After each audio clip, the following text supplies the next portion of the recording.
africaine. C'est à toi. Le micro est à toi. Voilà, merci. Merci.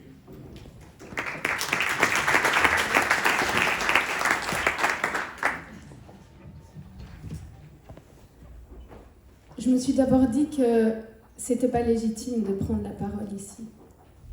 Parce que j'ai pas connu, moi, autant que d'autres, dans ma chair chaque jour, le regard, le ton, le geste, le papier annexe ou manquant qui donne l'impression d'être moins ou d'être rien. Chaque jour, au point d'y croire à cette transparence, au fait que je suis un problème. Que je suis un problème et que quand quelque chose de normal m'est accordé, c'est une faveur, waouh. Merci beaucoup vraiment de donner cette chance immense à un fantôme, à un problème, vraiment. Je ferai plus que mon maximum, du maximum de mon mieux pour ne pas vous décevoir, pour ne pas être un problème. J'ai pas vécu ça, moi, tout à fait dans ma chair chaque jour, au point de plus savoir si vraiment j'existe comme les autres. J'ai pas vécu ça tout à fait, mais je m'y sens intimement, profondément, viscéralement liée. Alors d'où je vous parle ?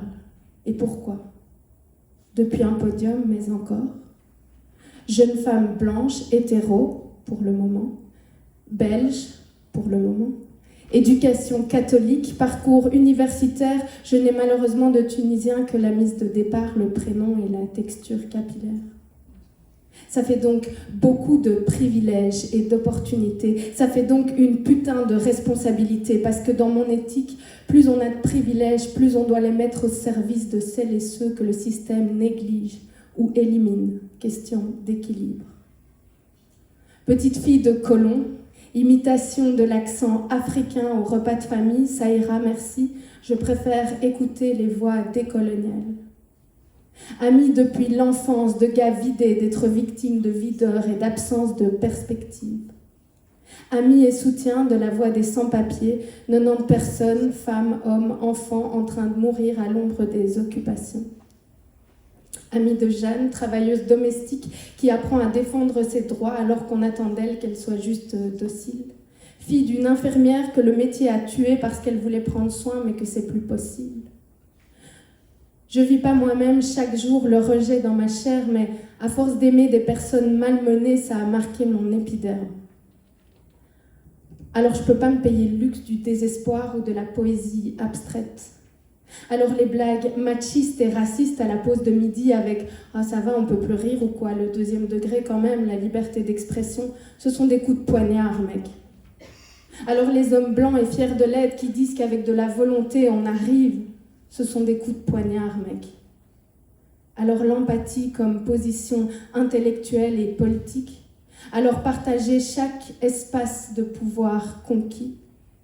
Alors virer ce dicton à la con comme quoi ma liberté commence ou termine celle de l'autre, parce que ma liberté commence ou celle de l'autre est possible aussi. Je vous parle depuis une peau marquée par le contact avec d'autres peaux, depuis un sang où circulent d'autres sangs.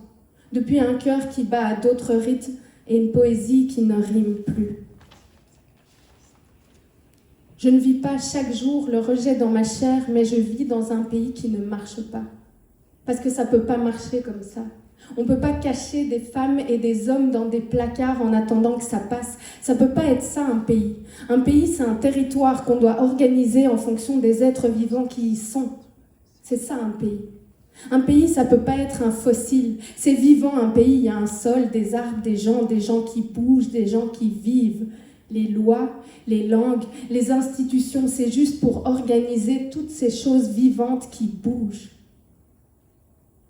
Moi, j'aime bien voir les choses comme une enfant, pour pas être embrouillée par des couches et des couches de concepts, de discours, de spécialistes, de « c'est comme ça la vie, sois pas naïf, c'est plus complexe ».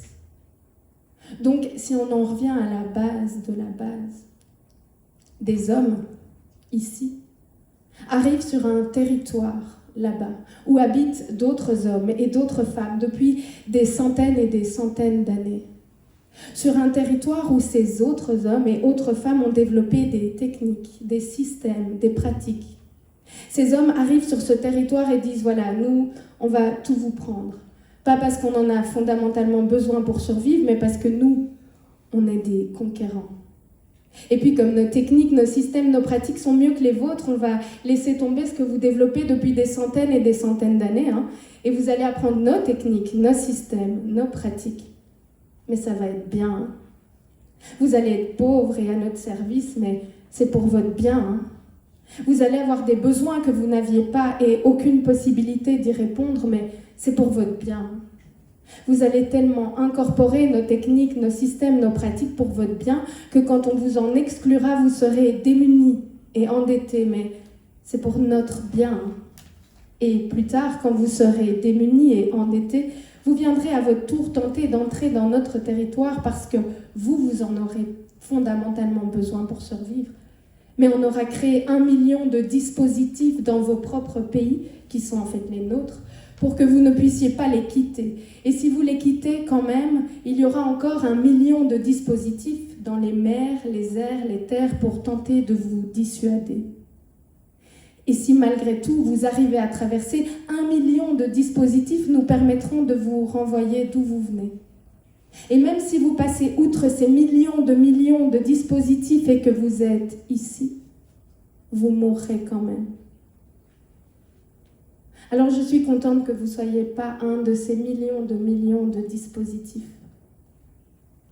Parce que parfois, souvent, je désespère de ce pays où la conscience politique n'est jamais aussi forte que l'envie de frites ou de bière ou de fête ou de foot ou de fric.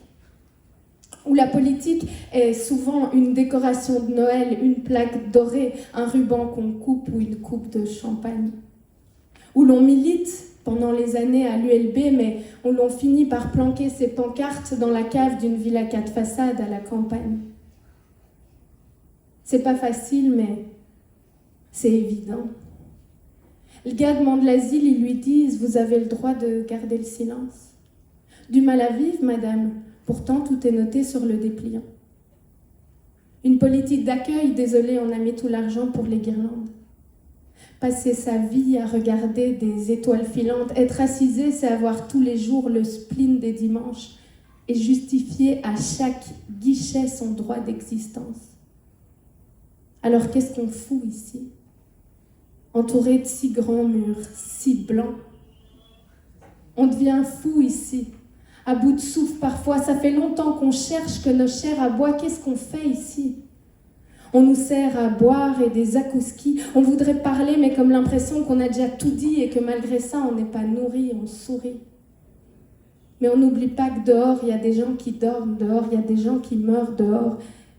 C'est fragile, une histoire, une identité, nos logiques, nos folies, nos bouts de territoire, les cris dans le JT. On oublie que nos vies sont des bricolages, que nos frontières sont des bricolages. Rien de très solide, le vide sous nos pieds, mais c'est une cérémonie, putain. T'es pas très comique. C'est vrai, mais ça va pas alors. Je peux pas faire comme si c'était pas si grave. Fermer ma bouche pour protéger ma petite place, être la bouffonne d'un mardi gras, parler une langue qui n'agit pas ou faire une performance de 4 heures avec mes amygdales. Alors le message c'est « risquons nos peaux ». Parce qu'il n'y a que ça à faire. Parce qu'on fait bouger le monde avec notre différence, pas avec notre peur de déranger. Risquons nos peaux. Parce que c'est pour ça qu'on est là, sinon ça n'a pas de sens. Virons les masques et les défenses, et prenons soin de nos intérieurs et de ceux qui restent à l'extérieur, risquons nos peaux. Je désespère et parfois je tombe sur une pépite. Actiris propose de former des sans-papiers aux métiers en voie de pénurie. Le nouveau rapport Magnette propose la régularisation de travailleurs étrangers en situation illégale. Et là je me dis que si, en fait, il y a des gens qui bougent. Il y a des gens qui luttent, qui sont encore vivants, qui se disent aussi qu'il y a quelque chose qui cloche, qui risquent leur peau et leur place, qui osent. Et ça c'est juste. Alors même si le vent et même si les flaques et que les pavés abîment nos talons, même si on est en sang parfois, que la foi est en cendres, nous on s'obstinera à marcher ensemble et à mettre du sens dans les règlements. On va mettre du sens dans les règlements. Merci.